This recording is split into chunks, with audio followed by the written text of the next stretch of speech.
64 योगिनियां हैं।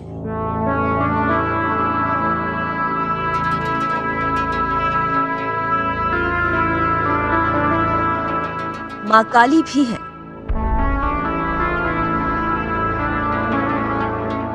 भोले भंडारी हैं, तो गरुण देवता भी है।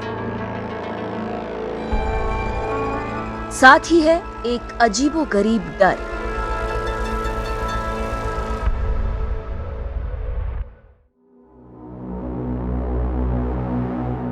आखिर क्या है इस मंदिर का रहस्य? क्यों इस खूबसूरत मंदिर के अंदर जाने से लोग खौफ खा जाते हैं? क्यों हर किसी का जी घबराने लगता है?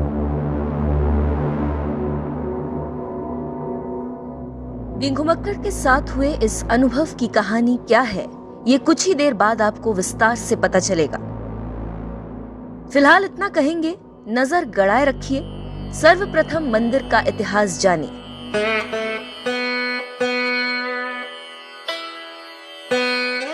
घुमक्कड़ की टीम आज पहुंची है ऐतिहासिक ग्वालियर के किले में मौजूद तेली का मंदिर। पहली नजर में इस मंदिर को देखने पर आपको लगेगा कि आप दक्षिण भारत के किसी मंदिर के दर्शन कर रहे हैं। घुमक्कड़ का पहला अनुभव भी कुछ ऐसा ही रहा। हमारा देश सांस्कृतिक रूप से इतना मजबूत है कि इस पर कई सालों तक राज होने के बावजूद भी इसका कुछ नहीं बिगड़ सका। हमारी सांस्कृतिक धरोहरें आज भी मजबूती के साथ खड़ी, लेकिन समस्या ये है कि इन धरोहरों के बारे में बहुत कम लोगों को पता है। मुझे ऐसा लगता है कि इनके बारे में हमें ना ही ज़्यादा पढ़ाया गया है, ना ही बताया गया है। इसीलिए बीइंग घुमक्कड़ आपको उन अद्भुत इलाकों, मंदिरों के बारे में बताता है। तो आज उसी कड़ी में हम पहुंच चुके हैं मध्य प्रदेश के ग्वालियर, जहां पर हम आपको दिखाएंगे तेली का मंदिर।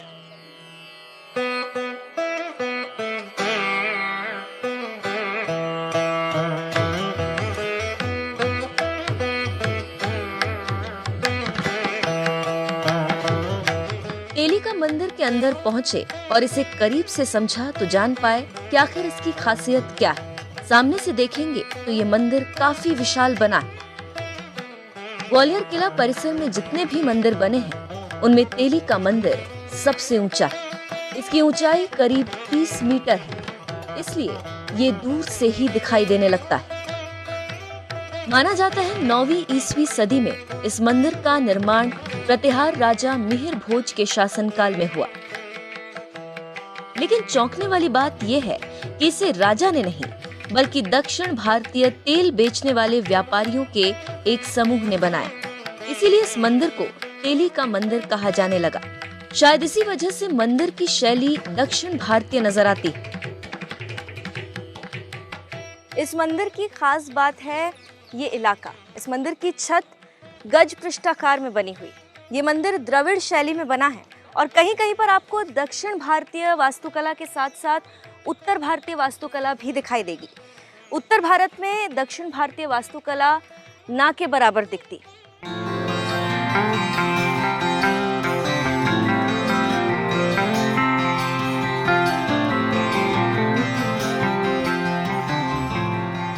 मंदिर विशाल जरूर है, ऐतिहासिक दृष्टि से बहुत महत्वपूर्ण भी है, लेकिन सास बहू के मंदिर की तरह यहाँ भी अब कोई मूर्ति नहीं, न ही किसी प्रकार की कोई पूजा होती है। हाँ, मंदिर के प्रवेश द्वार से ऊपर दूर से ही गरुड़ देवता बने नजर आ जाते हैं।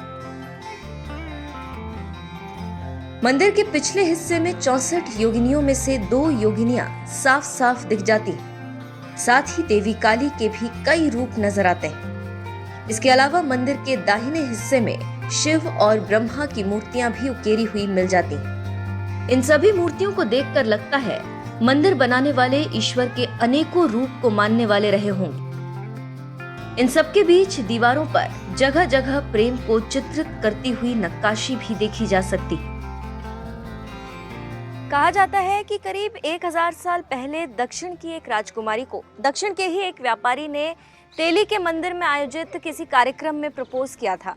तो इस मंदिर को प्रेम के प्रतीक के रूप में भी जाना जाता है और वो प्रेम का स्वरूप आप इन कलाकृतियों में भी देख सकते हैं जो इस मंदिर की दीवारों पर बनी हुई हैं।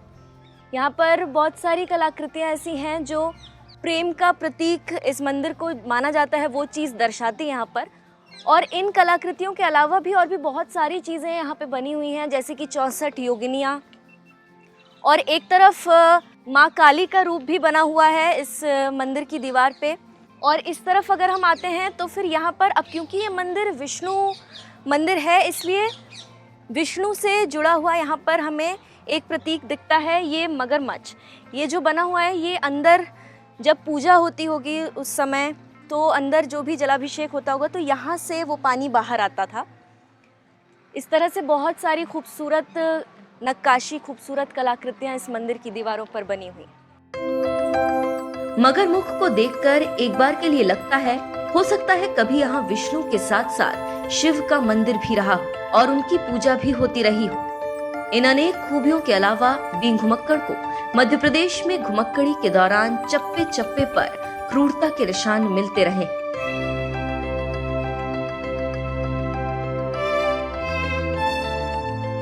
तेली के मंदिर को नजदीक से देखने और समझने के दौरान भी हमने वो जख्म बेहद करीब से देखे। यहाँ भी ज्यादातर मूर्तियों और नक्काशियों को क्षतिग्रस्त किया गया है। अब न मंदिर के अंदर विष्णु की मूर्ति है, न ही यहाँ पूजा होती है। मुस्लिम आक्रमणकारियों ने तेली के मंदिर को काफ़ी नुकसान पहुंचाया, जैसा कि आप देख सकते हैं यहाँ पर कलाकृतियाँ खंडित की हुई हैं। लेकिन अंग्रेज़ों ने इस मंदिर के आर्किटेक्चर को समझा और इसे पुनर्जीवित किया। कहा जाता है कि सन 1881 से 1883 के बीच इस मंदिर का जीर्णोद्धार किया गया और इसकी रिस्ट्रक्चरिंग में उस समय 7,625 रुपये खर्च किए गए थे, जिसमें से 4,000 रुपये सिंधिया स्टेट के महाराजा ने दिए थे।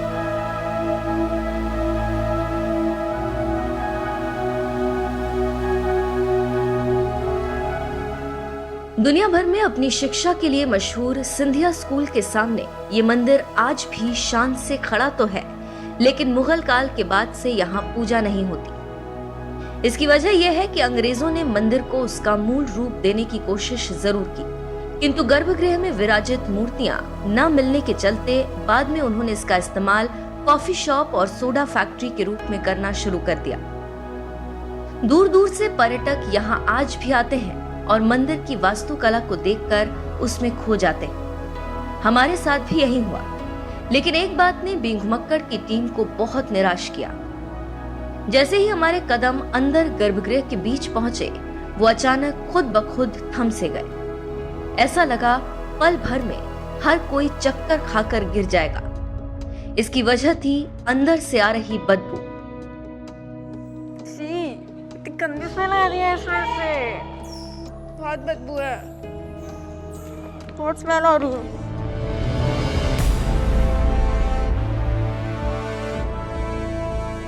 सच यह है कि पर्यटन को बढ़ावा देने वाले एमपी टूरिज्म ने यहाँ सिर्फ खाना पूर्ति की। पुरातत्व विभाग ने सिर्फ कहने भर को अपना बोर्ड यहाँ टांगा हुआ है। मंदिर के अंदर सैकड़ों चमगादड़ों ने अपना डेरा डाला हुआ है, जिनकी फैलाई गंदगी की वजह से वहां रुकना एक पल भी मुश्किल हो जाता है।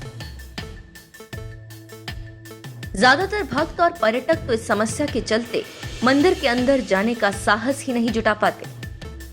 मंदिर के रखरखाव में कमी का एक सबूत उसकी दीवारों पर भी दिखता है। मंदिर के उच्च शिखर से कुछ पहले छोटी छोटी लताएं और पेड़ पौधे उगाए हैं, जो इस अमूल्य विरासत के लिए किसी खतरे से कम नहीं।